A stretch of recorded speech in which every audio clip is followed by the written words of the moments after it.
Today we will have a slightly longer session, which will be a deep dive on the traditional real estate sectors. So the traditional real estate sectors are usually comprise the residential sector, the industrial sector, the office sector, and the retail sectors. Now, over the course of the next hour or so, we will be looking at individually each one of these sectors and the key drivers or merits of investing in each one of them. So let's start with the residential sector. Now, there are two ways really to invest in the residential sector. There is the way of the retail investor that will buy a house, a flat, and will rent it out.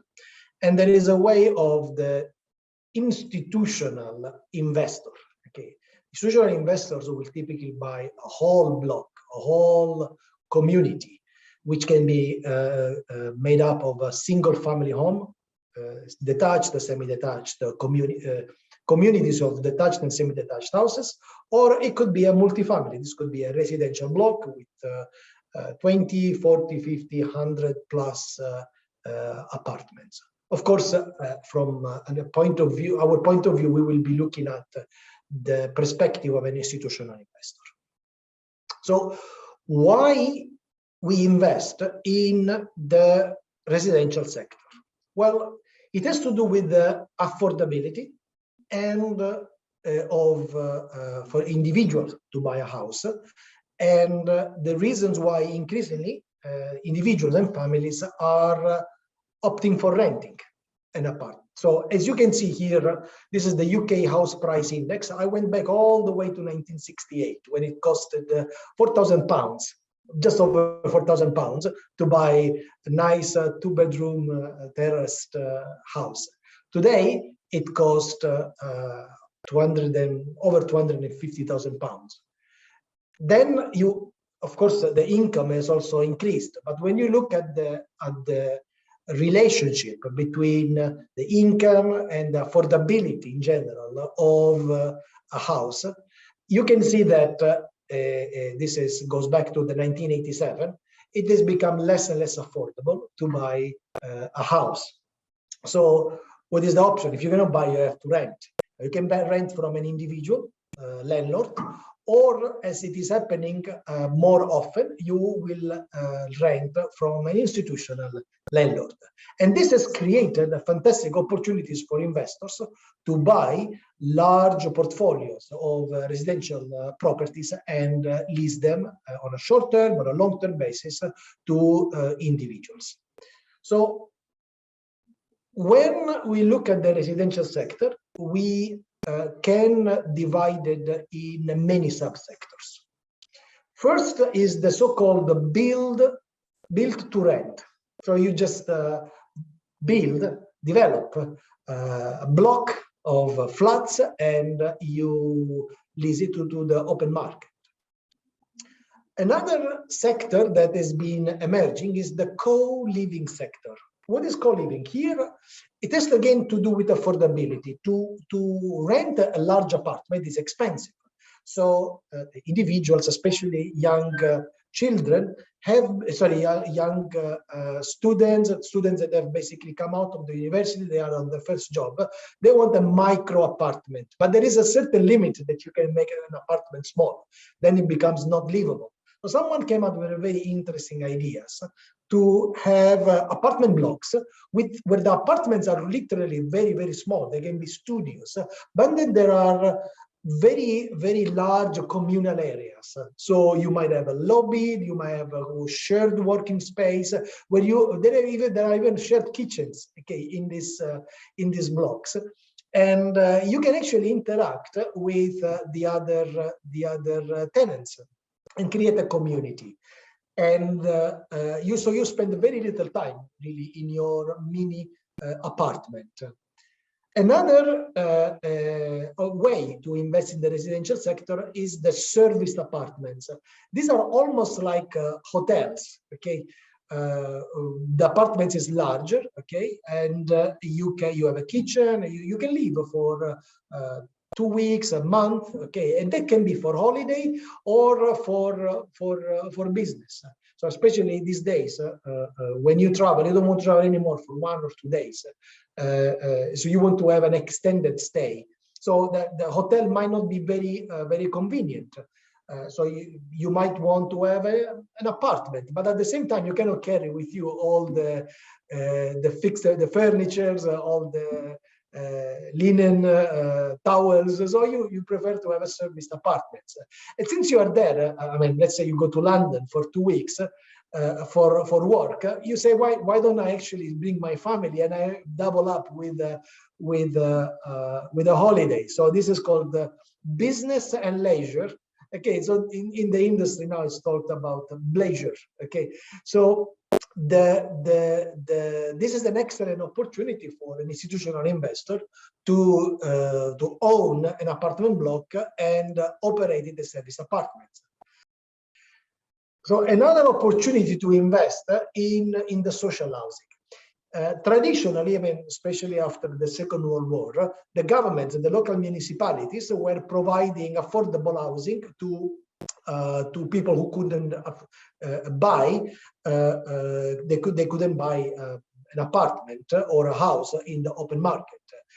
Increasingly, the governments have stopped building these communities, and also there were some social problems that arose by having entire areas of a city just for social housing. So the government has encouraged the private sector to enter into this space and maybe mix and match within large development some affordable housing. In the UK, for example, there are rules that require a certain number of affordable homes to be made available within a private residential development.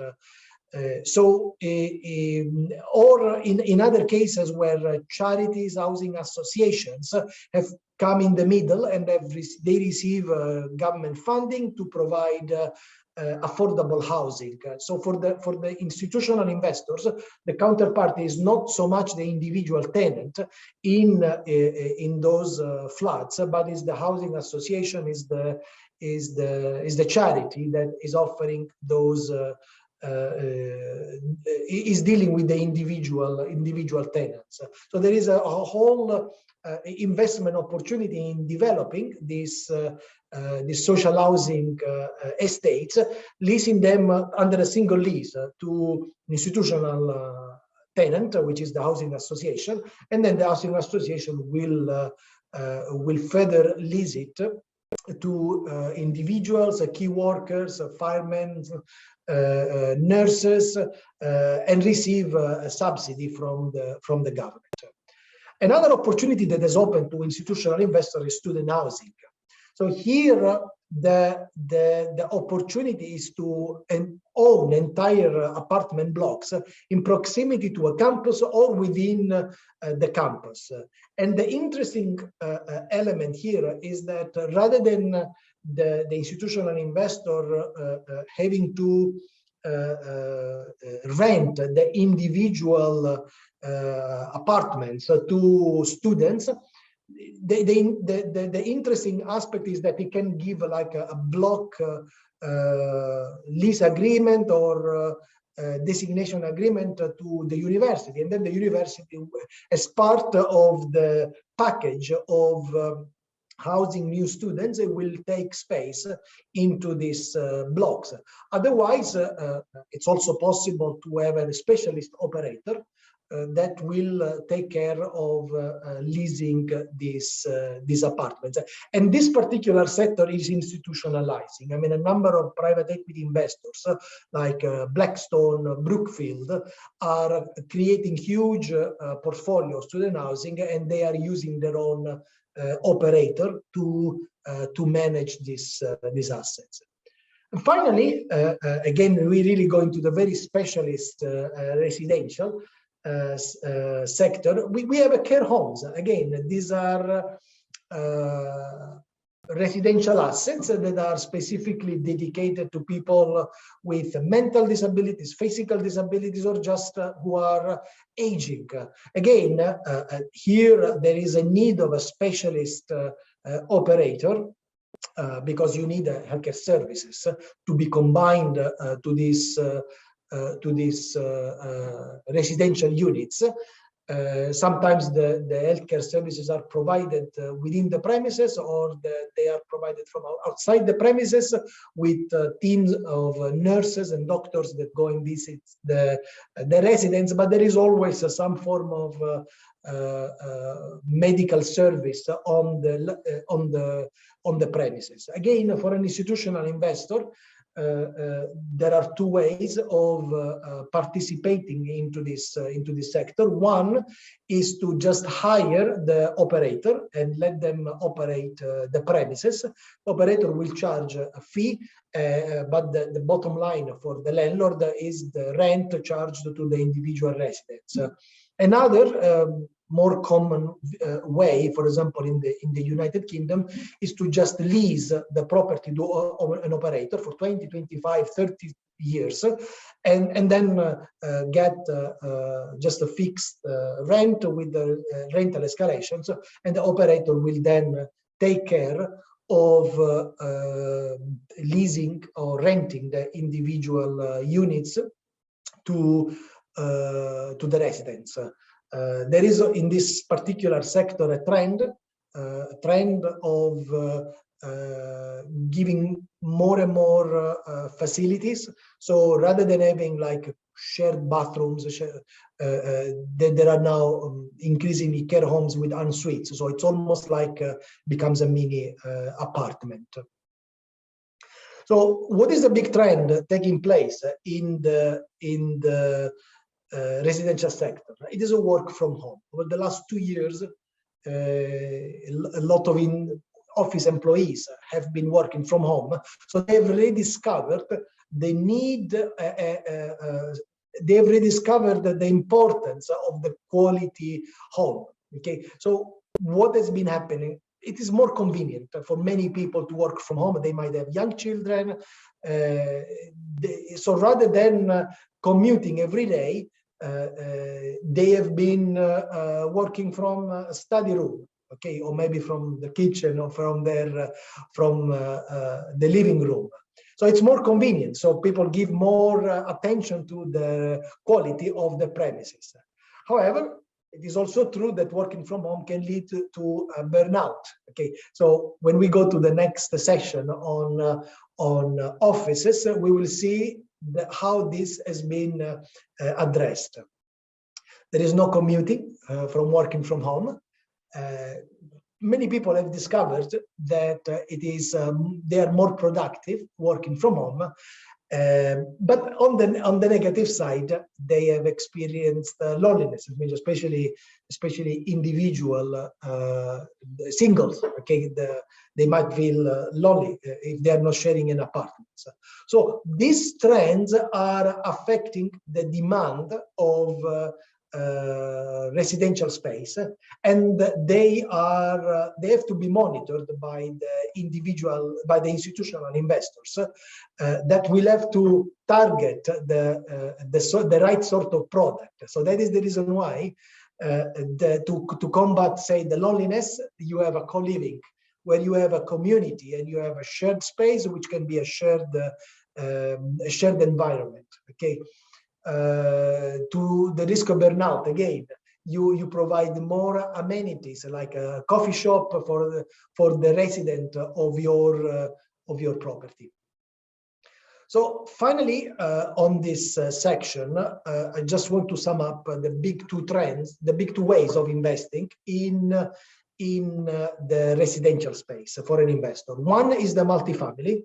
So you tend to have apartment blocks with floors, and you might have some shared community. But the new way of investing for institutional investor is the single family rental home. Okay, so here it's literally a home. Okay, it's a detached, semi-detached villa, but unlike the individual investor that will buy one, two, okay, the institutional investors will buy a whole community, a whole garden community. So you might have a 50, 100, 200 villas within